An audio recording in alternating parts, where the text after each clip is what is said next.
Hello, my spooky crew, and welcome back to my channel, or welcome to my channel if this is your first time here. My name is Alex, and thanks for coming to my spooky corner of the internet. Theater is a topic that's very near and dear to my heart. I have been an actor since I was a kid. I've been doing shows since I can remember, and I even have my bachelor's degree and my master's degree in theater. Shakespeare was my first love, and no matter what capacity, I've always wanted to be involved in theater, whether it was on stage, writing plays, backstage, stage managing. Theater has been a very important part of my life. And some of my earliest paranormal experiences happened in a theater. One early experience I remember, I was doing Peter Pan. I think this was eighth grade or ninth grade. I was in my dressing room with the rest of, the girls my age.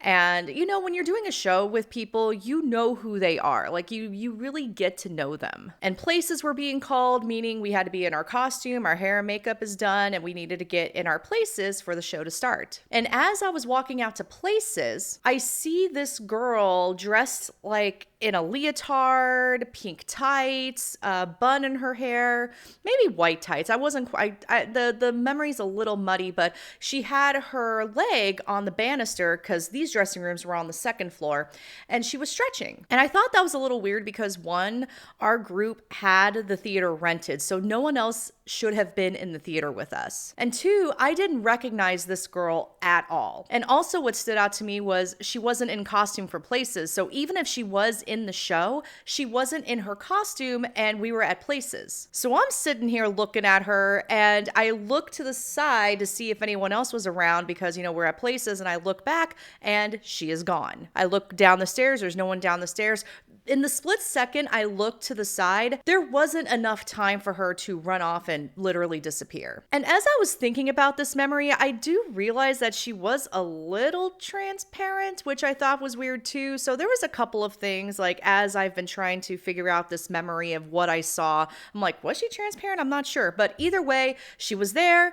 Half second later, she wasn't. And then I found out that the theater that we were in was rumored to be haunted by a prima ballerina, ballet dancer. She had the lead for the next ballet coming up. Her understudy got jealous, tripped her, and she fell down the stairs. The same stairs that she was stretching over. So I thought that was interesting. And as I've been wading throughout my life as a paranormal investigator and paranormal researcher, yes, theaters come up a lot as haunted locations. I also had an experience at my theater in college at San Diego State University. Actually, I had a couple. So at my university, we had a couple of theaters. So we had like our black box theater, which was called the Experimental Theater, and then we have the big theater, which is the Don Powell Theater. And I was an assistant house manager at the Don Powell Theater, and this was during grad school. And I remembered it was after a Saturday night show. I was essentially making sure the lights were turned off, the lobby was set for the next day, and where my office was as house manager was as you're in the lobby, you have the lobby of the theater, and then there's stairs that go into the auditorium, the seating area. My office was basically in that hallway to the auditorium. So I was right in between the auditorium and the lobby,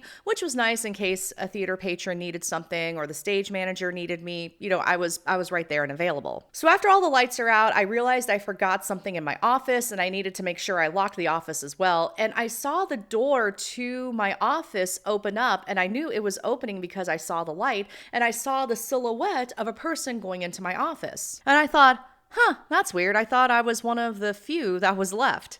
And even if it was a crew person, they were walking into my office. So I'm like, okay, I'll just catch them there and make sure everyone's out. I opened the door to my office. Yes, the light is on, which that was weird because I thought I turned it off, but there was nobody in my office. And I'm like, okay, officially slightly creeped out. So I turn off the lights to my office. I lock my office door. I felt this really strong feeling of being watched, and I locked up the theater and I left. And then the other experience I had was at the Experimental Theater, where this time I was doing costumes. I was actually washing costumes for this production, and I walked into the Experimental Theater because some of the costumes were hung backstage that I needed to grab, and I saw somebody in the sound booth. And the sound booth would be where the person working the light board, sound, and the stage manager, that's where they would be sitting.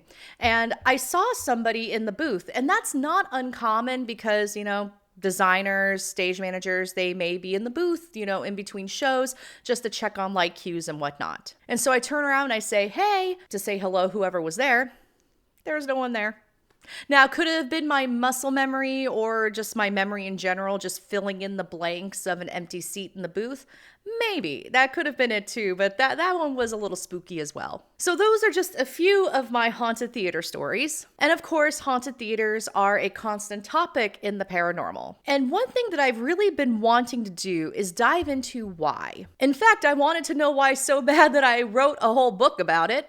Yeah. So my book, The Haunted Actor, is about the relationship between the supernatural and theater. So I go into haunted theaters in this book, or why theaters are haunted, but I also go into like the history of plays and how they show mankind's belief in the paranormal throughout centuries. Anyway, if you feel like it, I think it's an interesting book. It actually gets used at a couple of universities in like their Theater 100 classes during Halloween. So, win. But anyway, I want to dive into a couple of theories, thoughts, and ideas as to why theaters are haunted. But before we get started, be sure to click on that subscribe button, give this video a like, and be sure to click on that notification bell so you'll be the first to know when I upload a new video. Also, big thanks to my Patreon subscribers. This video literally came because of you. I had to get some equipment to record videos again, and your help has been tremendous. And also, if you're interested in joining my Patreon for just $3 per month, you can actually start getting a sneak peek at my upcoming book. My Patreon subscribers were the first ones to see my book cover, and they're also the first to find out upcoming news where I'll be investigating and all that good stuff. So you can go to patreon.com/the spooky stuff. Last shameless plug, I promise. I also have an Etsy store, so if you want to get some spooky t-shirts, spooky buttons, signed books, and all that fun stuff, journals, mugs,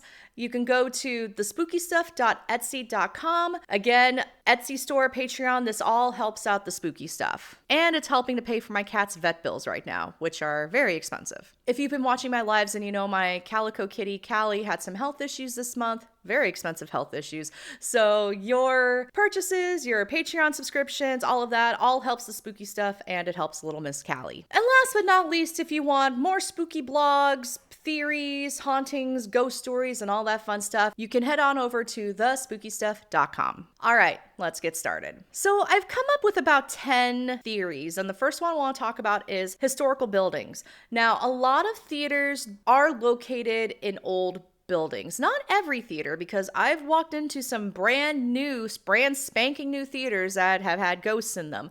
But a lot of the theaters that seem to get a lot of reports of paranormal activity, they are really old. So we're talking at least 100 years old. So we're looking at this point, like 1930s, maybe even earlier, depending on where the location is. A couple of my favorite theaters were actually built in the late 1800s. So you have a lot of history there. And I don't like to go off the assumption that just because a place is old, it must be haunted. So I try to be very careful with that claim. But, old buildings, personal opinion, tend to collect ghosts. Whether those ghosts are stationed in the theater, like they have a direct connection to it. One of the theaters that I actually investigated a lot was in San Diego. It was the 10th Avenue Theater, and as some of you may know, I wrote a book about this theater called The Haunting of the 10th Avenue Theater. Second edition is coming soon. Stay tuned for that. But the 10th Avenue Theater, or the 10th Avenue Arts Center is what it's known as, used to be a church. There's a lot of theaters that exist today that are repurposed from old buildings. So whether it was a church, a warehouse, a factory, we have to think about the historical and cultural significance of these buildings and what they meant to people. Like the hauntings at the 10th Avenue Theater, a lot of them are connected to the church. And actually, majority of the ghosts there, personal opinion, I believe, come from when the location was a church. So there's Carol LaRock, who was a very dedicated member of the church. She haunts the bathrooms on, I believe, third floor or fourth floor. She haunts the bathrooms, and she does it because the hinges of the stall doors are uneven, which, if you've ever been part of a Baptist church in this case, You always have that one church member that's very passionate and very dedicated, and I could totally see why she would be haunting those bathrooms. And there's a girl that haunts the theater who was part of the youth group, and there's also a pastor as well. And then there's one spirit that's believed to haunt the 10th Avenue Theater who was an admiral during either World War I or World War II. I think it was World War I. It was one of the Great Wars. And he just hangs out in the theater itself, just overlooking the stage and the audience. So there's a lot going on with this particular building. All right, another reason why I think theaters are haunted is lots of EMF. Now, a lot of modern theaters today, holy cow, they are a battery for electricity. So you have energy from the lights. You have energy and electricity from the sound. So lights and sound, that's going to be your big ones. Not to mention you also have power tools and there's other things happening. You have light boards and sound boards, mic packs. There's a lot of electricity happening. There's a lot of EMF going on here. And there's also computers and monitors, and a lot of these theaters also have offices. Theaters have a lot of EMF, and when you have a location with lots of EMF, a couple of different things happen. One, you can go the angle of ghosts and say that, the ghosts have lots of EMF to work off of. They have lots of energy. It's like a battery draining party there, but there's no batteries. It's just endless energy. But the other side of it could be EMF poisoning is a thing. If you are exposed to too much EMF, you can hallucinate and believe that you are having paranormal experiences. We got lots of EMF happening in these theaters. Number 3 is energy from the living. So you have people on stage, you have audiences coming to watch the show, you have crew. There's so many people there, and there is an exchange of energy that happens. So you have the performers on stage giving their all, talking to the audience. Well, maybe not to the audience, depending on their character, but they're giving themselves on stage. The energy from the actors is going out. And then you also have the audience. So you have the audience that's not only absorbing that energy, but you also have the audience giving some energy to the actors as well.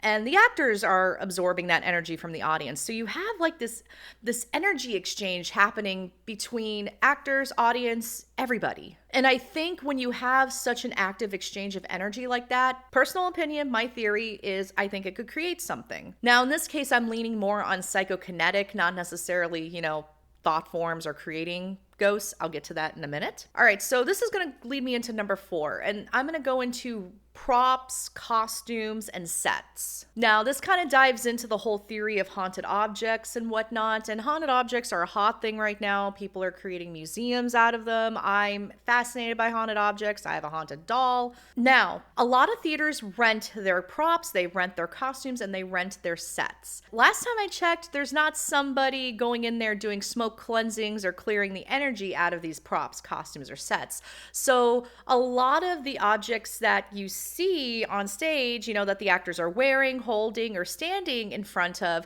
those objects, sets, costumes, the costumes have been worn by several people. The sets have stood for many a show. The props have been held by multiple people. And a lot of times, as someone who's been a prop master before, I got a lot of my props from thrift stores. So that just tells you right there, what we're working with here. So could it be possible that some of the theater ghosts that have entered into a building, could they have come from a rented prop or a prop from a thrift store? Could they have come with the costume, come with like this Victorian style dress or Cinderella's ball gown? Or could a set piece have had something attached to it? Or if it's not something intelligent or a conscious spirit that's attached to it, you still have all of that energy from all of the actors and actresses who have come across that set piece, that prop, or wore that costume. All right, number 5, another theory as to why theaters are haunted. Characters that are based on real life people. Now, I do believe, and actors have talked about this, especially famous actors have talked about when they are portraying historical figures, people who actually existed, they have believed that the person that they are portraying either possesses them, haunts them while they're working on that project, or essentially uses that actor as a medium or as a channel to tell their story once again. Now, one of the examples I can think of is actually from a movie, but when Saoirse Ronan played Jo in Little Women, she did believe that she was being haunted by Louisa May Alcott. And granted, they were also filming at Orchard House, which was Louisa May Alcott's place of residence with her family for several years. This is a thing. Daniel Day-Lewis has talked about it, and then he retracted it, where, you know, actors have felt that the real life person they are portraying has sort of possessed them in some sort of way. Could it be that when that actor is portraying that historical character or that historical figure, that real life person in spirit form is like, hey, this is a chance for me to be present again? I don't know, but it's something to think about. And something else to think about as well is this isn't necessarily with a haunted theater, but theater adjacent. So like when Hamilton made it big on Broadway and became this huge hit, the locations that were associated with Alexander Hamilton, the real Alexander Hamilton, those places that were believed to be haunted started to pick up an activity when the show became successful.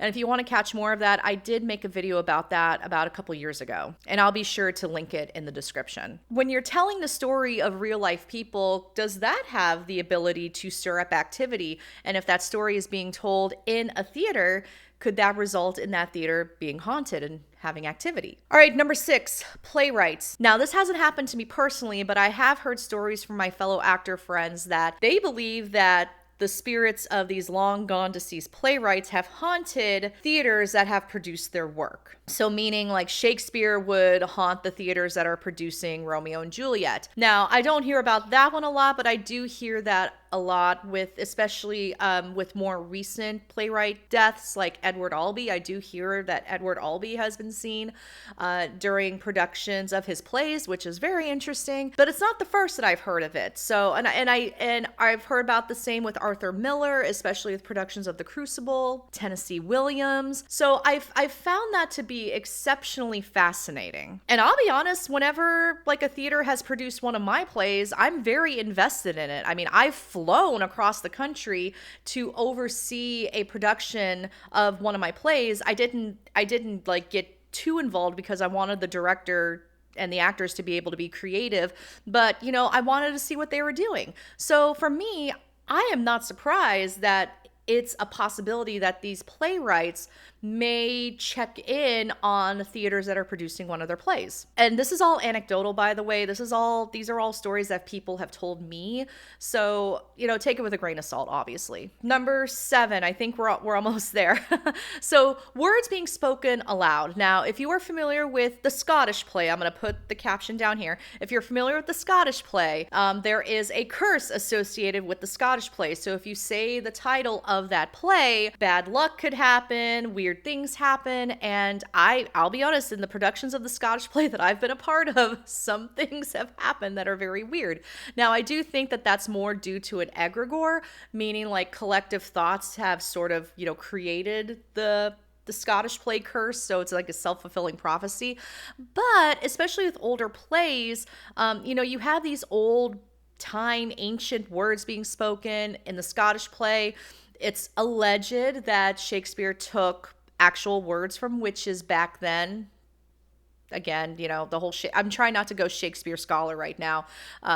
Maybe I'll dedicate another video to that. But, you know, people theorize that because these actors are speaking aloud these ancient words or saying, you know, different, like the words of different rituals or curses or whatnot, that they can actually come to fruition. All right, number 8. Let's go into the idea of thought forms. Now, I went heavily into this in the book, where actors spend an extraordinarily vast amount of time on character development. You know, they want to know these characters inside and out. You know, you may have method actors like Daniel Day-Lewis who literally become the person that they are portraying. I don't think this theory is too far-fetched either, but there's an idea that these actors are creating thought forms, meaning that they're actually creating their own ghosts, so to speak. After the production is over, you know, what happens to that character that was developed? It seems that, you know, do they fade away as the actor moves away from that role, or do they remain and persist to exist? I don't know. That one's a bit interesting for me. When I've portrayed specifically historical figures, so real life people,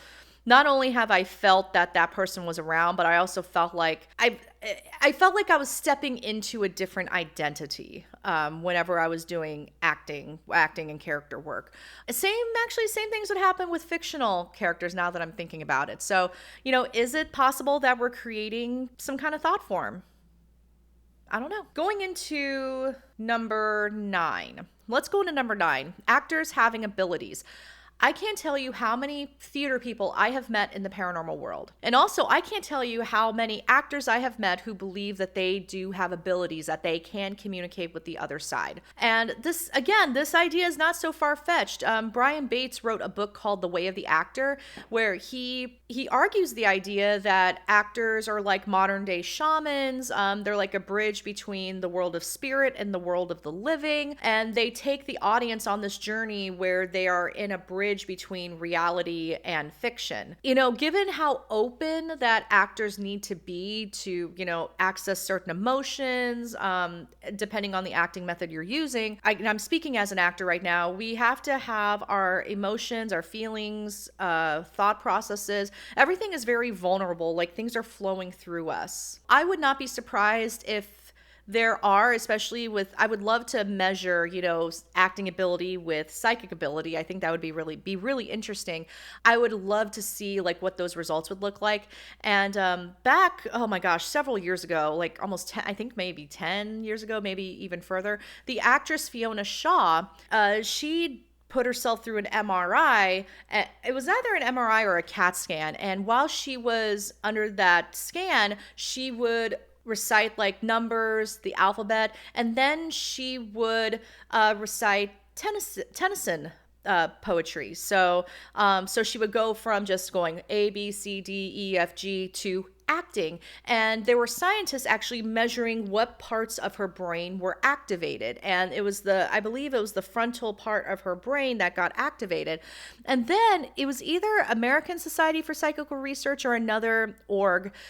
They did a similar test on a psychic medium, not knowing like that the other one existed, I'm sure, where they were seeing what parts of the brain activated when the medium was doing her readings. And sure enough, the same part of the brain activated. So we could either think of this as mediums are acting and therefore that's why that part of the brain was lit up, or actors may have some sort of supernatural psychic mediumship ability and that's why that part was lit up. I don't know. It's very interesting to think about that. The Juilliard School there were several of their students that went through the Ganzfeld experiment, and this one was done by the American Society of Psychical Research. They tested musicians, dancers, and actors. And I believe the musicians had the highest hits between the Ganzfeld experiment.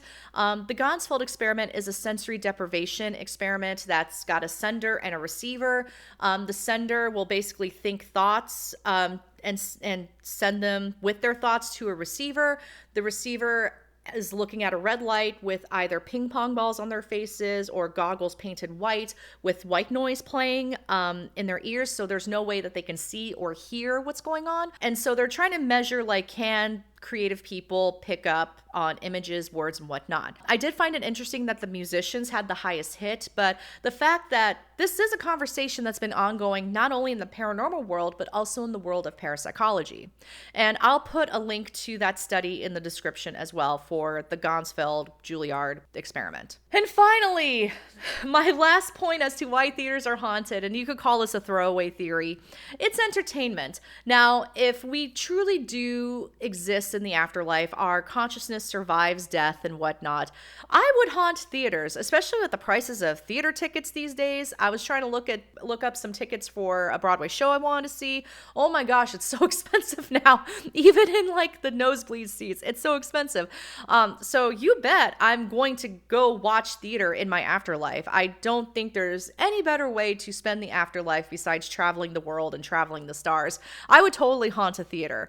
So I think with theaters being such a hub for entertainment, being such a resource for energy, especially for EMF and human energy, yeah, I feel like theaters would be a great spot for that. So as I was looking through this list of theories and thinking about it, I'm not surprised at all that, theaters are haunted, and there's so many stories about haunted theaters. It seems like they're around every corner. So what do you think about this? Why do you think theaters are haunted? Be sure to let me know in the comments. I would love to see and read your thoughts. And if you haven't yet, be sure to subscribe to this channel and give this video a like. And if you want to join my Patreon or grab something from the Etsy store, I will appreciate that as well. It's a great way to support the spooky stuff. And yeah, that's it, everybody. Thank you all so much for watching, and I'll see you in the next round.